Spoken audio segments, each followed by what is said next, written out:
यहाँ मौजूद मैं बहुत से लोगों को नहीं जानता हूँ, लेकिन मौलाना एजाज साहब नज़र आ रहे हैं, सियासी लोग भी सामने नज़र आ रहे हैं, मानुल्लाह साहब, सनाउल्लाह साहब। हमारे मुखिया जी, मुबारक हो, आप दोबारा मुखिया का चुनाव जीते हैं। कम लोगों को ये शर्फ हासिल होता है। शबीर साहब, हमारे शमसुल हक साहब और इस सेमिनार में मौजूद मिल्लत के अकाबरीन मोअज़्ज़िज़ हज़रात, मैं सबसे पहले शुक्रिया अदा करना चाहता हूँ इस सेमिनार के ऑर्गेनाइजर्स का, जिन्होंने इतनी खूबसूरत और एक तरह से कहिए बाबरकत महफिल आरास्ता की है। तज़किराए उलमाए मधुबनी, ये अपनी नौइयत का मेरे ख्याल में पहला ऐसा वाक़या मधुबनी में हो रहा है जो हम अपने गुजरे हुए उलमा को याद कर रहे हैं। खालिद साहब नेपाल से तशरीफ लाए हैं, बड़ी अच्छी बातें और मजबूत बातें कही, लेकिन मैं उनकी कुछ बातों से मुत्तफिक नहीं हूँ, इसलिए कि ये जितने लोग यहाँ हैं जिनका आज जिक्र हो रहा है, चाहे वो कनवा के मदरसे के जो रूह रवा थे मौलाना ज़ुबैर साहब हों, या हबीबुल्लाह साहब हों, या वसी साहब मलमल के चश्मे फैज़ के, या मकी साहब, इन सब को अपनी ज़िंदगी में लोगों ने सर आंखों पर बैठाला, उन्हें इज्जत दी, और उनके जाने से हर इंसान को लगा, मधुबनी ही नहीं मिथिलांचल जिसका आप जिक्र कर रहे थे, कि हमने अपने किसी को खोया है, हमारे में से हमारा कोई बुजुर्ग हमारे घर से चला गया है। ये तमाम जिले के लोगों को, और यही सबसे आपकी मौजूदगी में, तो आप अगर साहिब हैसियत हैं तो बहुत लोग, बड़े लोग आगे पीछे करते हैं, लेकिन आप नहीं हैं। आपकी गैर मौजूदगी में कोई आपको अच्छे नाम से याद करता है, यही आपके बड़प्पन का सबसे बड़ा सबूत है। और आज यहाँ जो हम अपने चारों बुजुर्गों जो उलमा हमारे थे उनको याद कर रहे हैं, उनकी कोरोना से मौत हुई है, ये बात हम आप सब जानते हैं। और एक बात जो और अच्छी इससे जो मैसेज आता है, कहीं कहीं कम इसकी वजह कर बहुत लोग कहते हैं, और मुस्लिम समाज में भी कुछ लोग ऐसे हैं, क्या कोरोना कोई बीमारी है, ये तो इंटरनेशनल साजिश है, और ये है वो है। बहुत से लोग अभी तक इस बात को कर रहे हैं। तीसरी लहर की बात हो रही है, अलग अलग वेरिएंट आ रहा है, लेकिन बहुत से लोग इसको मानने को तैयार नहीं है। लेकिन जब इस्लाम के मानने वाले इतने जय्यद बुजुर्गों की मौत के बारे में हम आप सब कहते हैं कि उनकी मौत कोरोना से हुई है, तो ऐसे जो लोग हैं जिनको इस पर यकीन नहीं है, वो इस पर यकीन करेंगे, और जो एहतियाती तदाबीर हो सकती है वो करने की कोशिश करेंगे। हयात मौत अल्लाह के हाथ में है, लेकिन हुक्म है कि तुम एहतियात करो, परहेज करो, सेहत का ख्याल रखो, ये मजहब से हुक्म है। और मैं मुबारकबाद देता हूँ जो ऑर्गेनाइजर्स हैं कि जिन्होंने उलमाओं को याद रखा, ज़रूरत इस बात की महसूस की। हमारे उलमाओं का जो किरदार है उस पर जिक्र होना चाहिए। मुल्क की आज नहीं, तालीम के मामले में है, मगर आप शुरू कीजिए मुल्क की आज़ादी की लड़ाई में। मुल्क की आज़ादी की लड़ाई में हमारे जो आलिम दीन थे, हमारे जो उलमा थे, और ये जो चारों थे, ये चारों किसी न किसी मदरसे से मुंसलिक थे। आज मदरसों के बारे में कहा जाता है कि ये दहशतगर्दी के अड्डे हैं, और यहीं से दहशतगर्द पनपते हैं। हमारे खिलाफ एक तरह से जो साजिश है, उस पर हमारी जो जड़ है, हमारी जो बुनियाद है, उस पर हमला किया जा रहा है। हमारी आपकी सबकी जिम्मेदारी है कि हम बताएं दुनिया को कि हमारे बुजुर्गों ने क्या क्या किया है। एक मौलाना हजरत मोहानी का जिक्र करूंगा, बहुत से लोग जानते होंगे, बहुत से लोग नहीं जानते होंगे। उनकी कही हुई बात का शायद इस महफिल में बैठे हुए हर आदमी ने कभी न कभी दोहराया होगा, इनकलाब जिंदाबाद। और इनकलाब जिंदाबाद का नारा देने वाले मौलाना हजरत मोहानी थे। अगर वो इनकलाब जिंदाबाद का नारा नहीं देते तो शायद हमारी आज़ादी की लड़ाई में वो जोश और वलवला नहीं पैदा होता जो मौलाना हजरत मोहानी के इनकलाब जिंदाबाद के वजह से पैदा हुआ। सबसे पहले ये बात जानना चाहिए, हमारे उलमाओं ने जो कुर्बानी दी है इस मुल्क के लिए, सबसे पहले अंग्रेजों ने सबसे ज्यादा तंगो तबाह किया इस मुल्क के मुसलमानों को। क्यों तंगो तबाह किया? मुसलमान तो कम तादाद में थे, लेकिन चूंकि हुकूमत अंग्रेजों ने मुसलमानों से छीनी थी, इसलिए उन्होंने सबसे पहले जो तंगो तबाह किया सबसे ज्यादा, वो मुसलमानों को लगता था कि हमने इससे हुकूमत छीनी है, ये फिर मुत्तहिद होकर के हमसे फिर हुकूमत नहीं छीन ले, इसलिए सबसे ज्यादा तंगो तबाह पहले अंग्रेजों ने मुसलमानों को किया।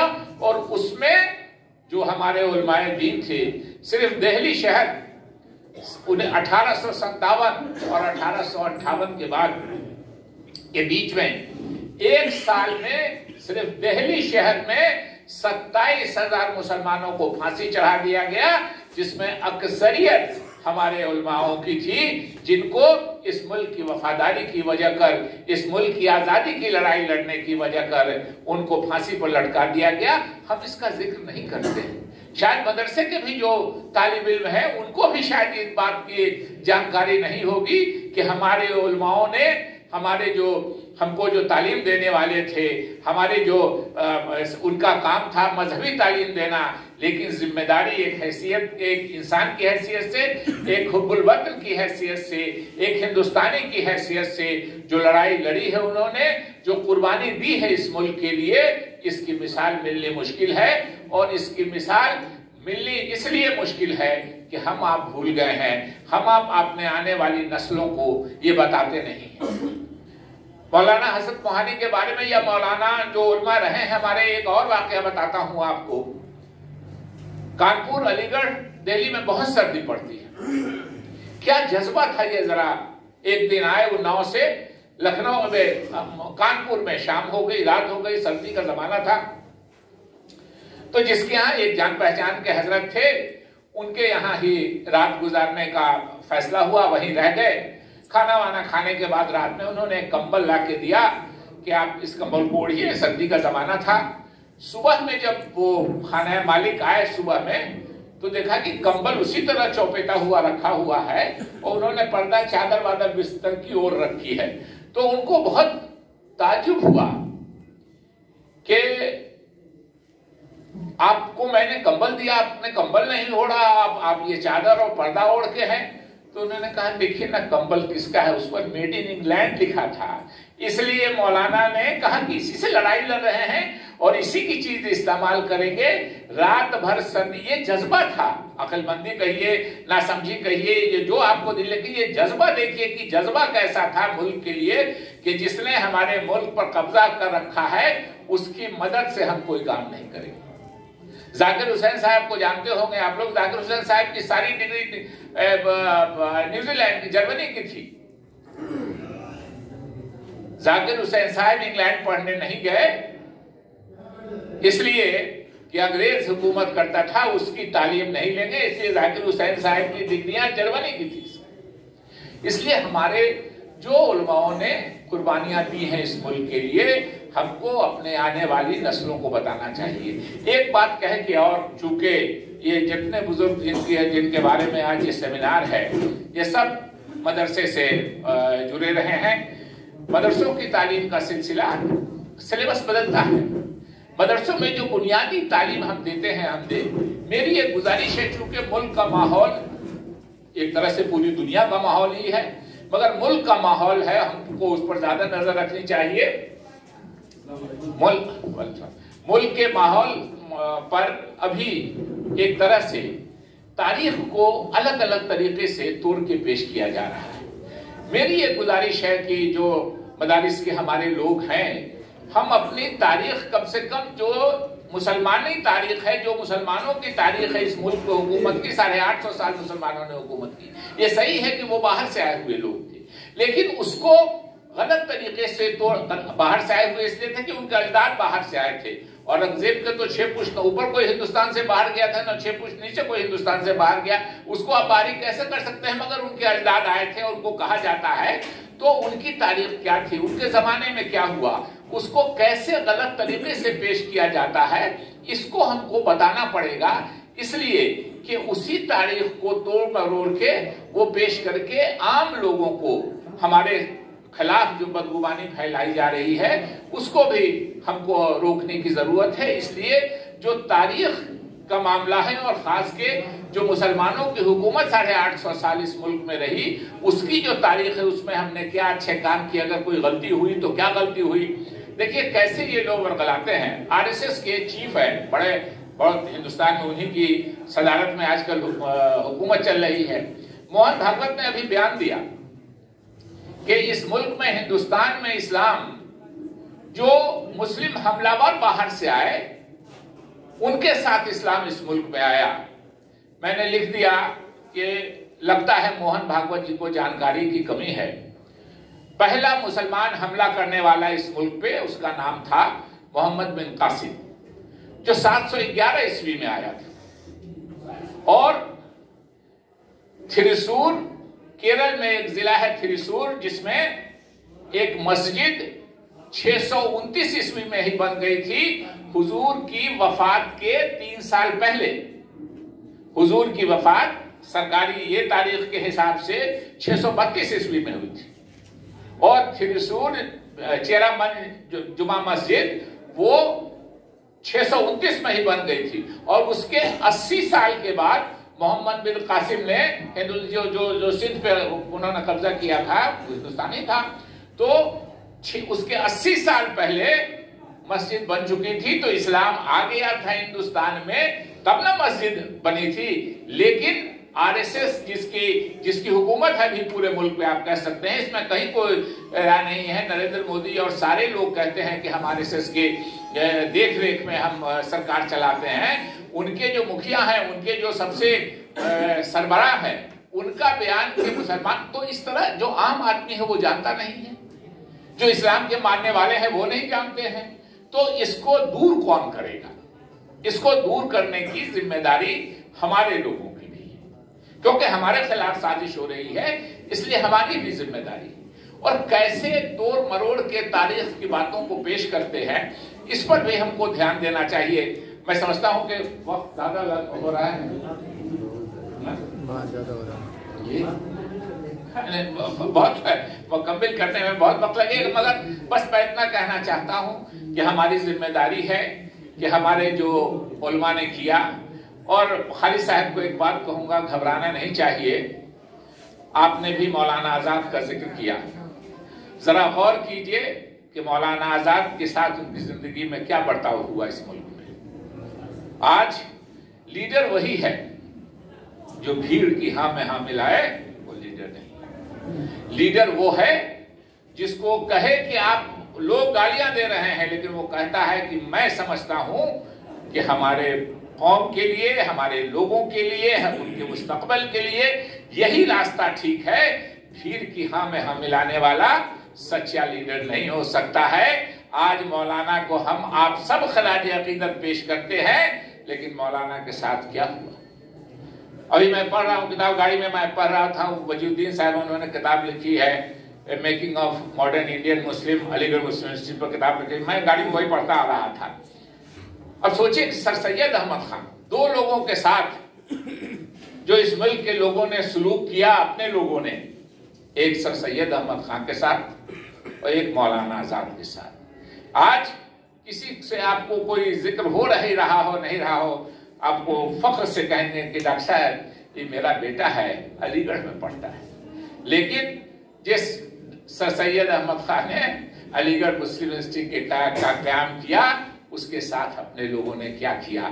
लीडर वही है, हमदर्द वही है, जो आप उसको अच्छा कहिए या नहीं कहिए, अगर वो समझता है कि इसी में हमारे लोगों की भलाई है, इसी में हमारे कौम की भलाई है, वही आपका सच्चा हमदर्द है। और ये वक्त साबित करता है कि कौन आपका सच्चा हमदर्द है, कौन नहीं। इसलिए ज्यादा उसकी फिक्र नहीं करनी चाहिए, फिक्र करनी चाहिए एक बात और कह के, हमारे खिलाफ बदगुमानी बढ़ रही है, और बदगुमानी बढ़ रही है, हम कम तादाद में हैं, तो हमारी भी जिम्मेदारी है कि हम उस बदगुमानी को दूर करें। अभी एक सिलसिला चला है और मजहब से भी ये हुक्म है। हम हुजूर का वाकया सबको कहते हैं कि वो औरत डाल देती थी गंदा हुजूर के कपड़े पे और हुजूर कपड़ा झाड़ के निकल जाते थे। जब 3 दिन तक उसने नहीं डाला तो हुजूर को फिक्र हुई कि क्या हुआ, कहीं बीमार न है। उसके अयादत के अब उसके यहाँ चले गए, मालूम हुआ वो बीमार है। इतना मुतासिर हुए कि वो उसने इस्लाम कबूल कर लिया वो। लेकिन दूसरे मजहब के थे, तंग करते थे, उसके बाद भी हुजूर उसके यहाँ गए। हमारे यहाँ हमको लगता है कि जो इस्लाम से कहा गया है कि हमारे जो समाज के दूसरे लोग हैं उनसे हमारी दूरी बढ़ी है। और दूरी बढ़ने का मतलब ये नहीं है कि आप उनके इस पे, लेकिन अगर हम साथ बैठते हैं, बहुत से लोग कहते हैं कि बड़ा आजकल बहुत देख रहे हैं मेल मिलाप, क्या कहीं गलबा तारी तो हो रहा है। अरे हमारा ईमान कमजोर है कि कोई गलबा तारी कर लेगा। ये जिम्मेदारी है हमारी कि हमारे खिलाफ जो गलतफहमी फैलाई जा रही है उसको हम दूर करने की कोशिश करें। हम बैठे साथ ये मजहब से हुक्म है, और मुझको लगता है कि कहीं कहीं हम मजहब से दूर हुए हैं। मैं चूंकि शक्लन बिल्कुल मजहबी नजर नहीं आता हूं, इसलिए मुझको कहने का हक नहीं है, लेकिन ये बात सही है कि हम कहीं ना कहीं मजहब से दूर हुए हैं। वो जो बैठने का हुक्म था, 2 भाइयों में झगड़ा होता है तो लोग कहते हैं ना घर कि दोनों को बैठा के अकेले में छोड़ दो, बात करेगा तो दिल से जो कदूरत है वो निकलेगी। तो दूरी समाज में नहीं बननी चाहिए। हमको आपको इसी मुल्क में रहना है। जो हमारे खिलाफ नफरत फैलाई जा रही है उसको दूर करने में हमको अपनी जो बिसात हो सके, जो जिसका हल्का हो, कोई 5 आदमी के साथ बैठता है, कोई 10 आदमी के साथ बैठता है, हम लोग 100-200 लोगों के साथ बैठते हैं, जो जिसका ये हो उसमें दूर करने की कोशिश करनी चाहिए। हमारे जो मिल्लत के अकाबरीन हैं उनकी जो कुर्बानियां हैं, इस मुल्क के लिए जो कुर्बानियां हैं, ये अपने लोगों को ही नहीं मालूम है तो दूसरों को कहां मालूम होगा। हमको अपनों को भी जानना चाहिए और दूसरों को भी बताना चाहिए। और तारीख का जो मामला है, तारीख के कुछ वाकयात ऐसे तोड़ मरोड़ के पेश किए जाते हैं। कुछ झगड़े हैं जिनको बड़े लोगों के झगड़े थे, अपने इक़्तिदार के, महाराणा प्रताप और अकबर का झगड़ा है। वैसे एक दिन महाराणा प्रताप अकबर आमने सामने नहीं है, हल्दी घाटी की लड़ाई एक दिन की है, मान सिंह थे, अकबर नहीं थे। और अजीब कुछ बात, अभी हाल में हमारी पार्टी के एक लीडर थी पद्माशा झा जी, उन्होंने एक किताब लिखी थी राजीव गांधी पर। तो लालू यादव जी उस किताब की रस्म इजरा कर रहे थे और मैं सदारत कर रहा था। तो प्रोफेसरान थे सब। तो लोग, मैंने कहा कि अजीब लगता है यहाँ इस मुल्क में कि मुसलमानों को थोड़ा बाबर से थोड़ा सॉफ्ट कॉर्नर है, इसलिए कि मुसलमान था। और हिंदू समाज के लोग कुछ गाली देते हैं बाबर को। सच्चाई यह है कि तारीख नहीं जानते हैं ये दोनों लोग। बाबर तो इस मुल्क में हिंदुओं की मदद करने और मुसलमान से लड़ने आया था बाबर। लेकिन ये आम लोग नहीं जानते हैं। महाराणा प्रताप के दादा राणा सांगा को दिल्ली की गद्दी पर बैठा हुआ सुल्तान इब्राहिम लोदी वो तंग कर रहा था और राणा सांगा की कोई मदद नहीं कर रहा था। हिंदू उस दिन अक़लियत में नहीं थे यहाँ इस मुल्क में, मगर चूंकि तंग नहीं कर रहा तो इब्राहिम लोदी का एक रिवोल्ट किया हुआ जनरल था दाऊद खान, और राणा सांगा की मदद से अकबर को बुला करके, और पानीपत की पहली लड़ाई में बाबर ने किसी हिंदू को नहीं मारा, बाबर ने इब्राहिम लोदी को मारा। और इतनी लाशें गिरी कि 3 दिन के बाद इब्राहिम लोदी की लाश मिली। तो बाबर तो यहाँ हिंदू राणा सांगा की मदद करने और मुसलमान इब्राहिम लोदी से लड़ने आया था। मगर अजीब वाकया है कि मुस्लिम समाज को थोड़ा बाबर से सॉफ्ट कॉर्नर है, और जो हिंदू समाज के लोग हैं जिनको होना चाहिए कि वो हिंदू की मदद करने आया है, वो उसके खिलाफ बोलते हैं। वो हम लोगों को बोलते हैं बाबर की औलाद। उसके एक और करके खत्म कर रहा हूं मैं अकबर के बारे में। अकबर के बारे में भी देखते हैं कि मुसलमानों को अकबर जब द ग्रेट कहा जाता है तो मुसलमानों को अच्छा लगता है, लेकिन सच्चाई यह है कि अकबर तो इस्लाम मजहब ही खत्म कर रहे थे। अकबर तो दीन इलाही ला रहे थे। और अकबर की बीवी का नाम आप लोग सब जानते होंगे यहाँ, जोधाबाई। लेकिन हजरत अकबर की जोधाबाई के अलावा 3 और मुस्लिम बीवियां भी थी, कोई नाम जानता है यहाँ? और मजेदार बात उससे बताते हैं, अकबर को 5 और मुस्लिम बेटे थे सलीम के अलावा मुस्लिम बीवियों से। लेकिन अकबर ने गद्दी पे किसको बैठाया? सलीम को बैठाया। उस सलीम ने जिसने एक बार उससे रिवोल्ट कर दिया, बगावत कर दी थी। लेकिन कोई मुसलमान को कहना चाहिए कि भाई पूरा पूरा मुसलमान को बैठाता, जिसका बाप भी मुसलमान था, माँ भी मुसलमान थी, उसको बैठाता गद्दी पर। लेकिन अकबर ने बैठाला किसको? जोधाबाई के बेटे को बैठाया, और 3 मुस्लिम बीवियों से 5 और मुस्लिम बेटे थे, उनको गद्दी पे नहीं बैठाला। तारीख की इन बातों को लोग बताते नहीं हैं, एक तो खुद नहीं जानते हैं, और इसीलिए मैं गुजारिश करता हूं कि तारीख जो कम से कम जो मुसलमानों की हुकूमत की तारीख है इस मुल्क में, वो पढ़ाई जाए। वो पढ़ाने से क्या होगा कि हम जानेंगे, और बदगुमानी फैलाने का था। औरंगजेब ने मजहब की वजह से खून खराबा करवा दिया। औरंगजेब ने तो अपने भाइयों को मरवा दिया, वो तो मजहब का भी था, ज़ात का भी था, खून भी था। हुकूमत के लिए वो झगड़े बड़े लोगों के थे। अकबर और महाराणा प्रताप का झगड़ा क्या था? मेवाड़ होके अकबर गुजरात का रास्ता मांगता था। तो इन बातों को अगर कोई गलत तरीके से कर रहा है तो हमारी आपकी जिम्मेदारी है कि हम उसको सही तरीके से बतावें, उसको कहें कि बदगुमानी जो है वो दूर करने की कोशिश करें। उसमें सब बदमाश नहीं है, अच्छे लोग, पढ़े लिखे लोग आज की तारीख में भी सेकुलर लोग इस मुल्क में मिलेंगे जो लेकिन उनको भी जानकारी नहीं है। तो हमारी जिम्मेदारी है कि हम उनको बताएं। मैं माफी चाहूंगा, मैंने कुछ वक्त ज्यादा ले लिया।